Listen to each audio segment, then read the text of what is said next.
The vast ocean contains a plethora of different kinds of fish, which humans have enjoyed for centuries. But due to the speeds at which we have been harvesting these fish in recent years, we can see a sharp decline in fish populations throughout the world. Overfishing is a large issue that the world faces and is becoming detrimental to the environment. The overhunting of fish puts marine ecosystems in disarray, killing off predators and endangering many other species. Marine life as we know it has been and will continue to be drastically altered if change is not made. Overfishing doesn't just affect the environment and marine ecosystems, but humans as well. If we look at many countries that rely on fish as the primary source of food, we can see that overfishing can have disastrous effects. The reduction of a food source can have a catastrophic impact on the community, as they will begin to go hungry and have to find other sources of food, which would take time away from their jobs and families, halting the community's industries and way of life. The loss of the fish market leads to a decrease in the number of fishers and jobs related to the selling and distribution of fish, which ultimately leads to poverty for many coastal towns. The overdepletion of fish is one of the most preventable causes of poverty and hunger around the world. If the rate of fish that are being harvested continues, we can see that it will continue to have a negative impact on communities around the world.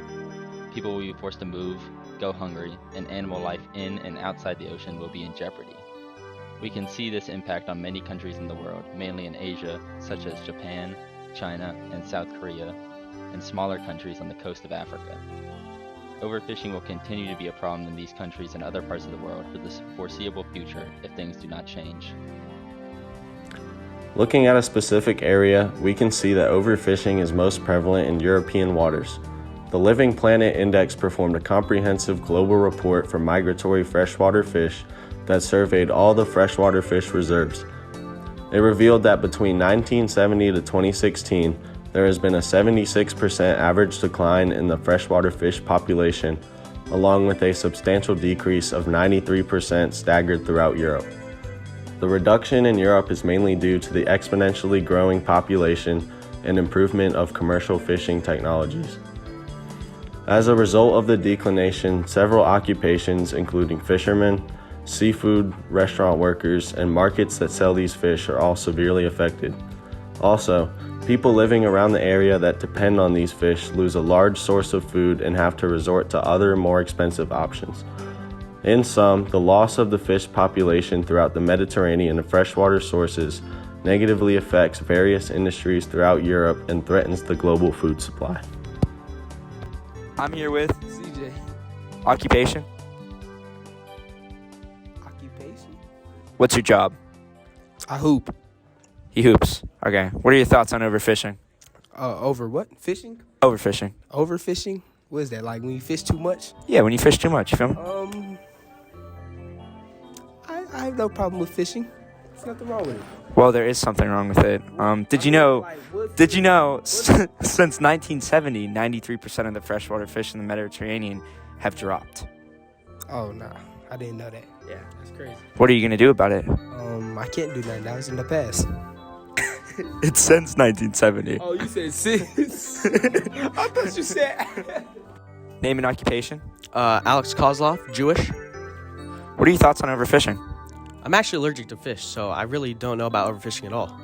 Well, did you know that overfishing causes small communities to have less accessibility to fresh food? No way, I didn't know that at all. What are you going to do about it?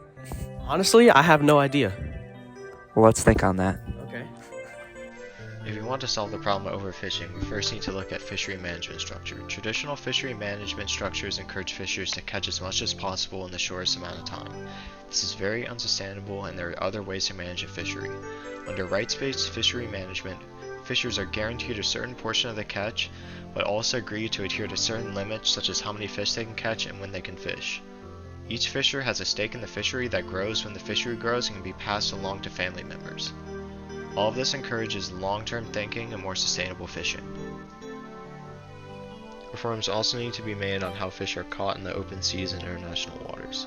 Regulation on nets and fishing equipment can prevent high levels of fish and other sea creatures that aren't being targeted by fishers but picked up by trawling nets. Bycatches, when fishermen sometimes catch and discard animals they do not want, cannot sell, or are not allowed to keep. Bycatch has a high mortality rate and greatly affects marine ecosystems. Preventing or discouraging bycatch will help keep the fisher's working environment healthy. Even if we can implement only one of these strategies, it would greatly reduce the effects of overfishing and help protect marine ecosystems for years to come.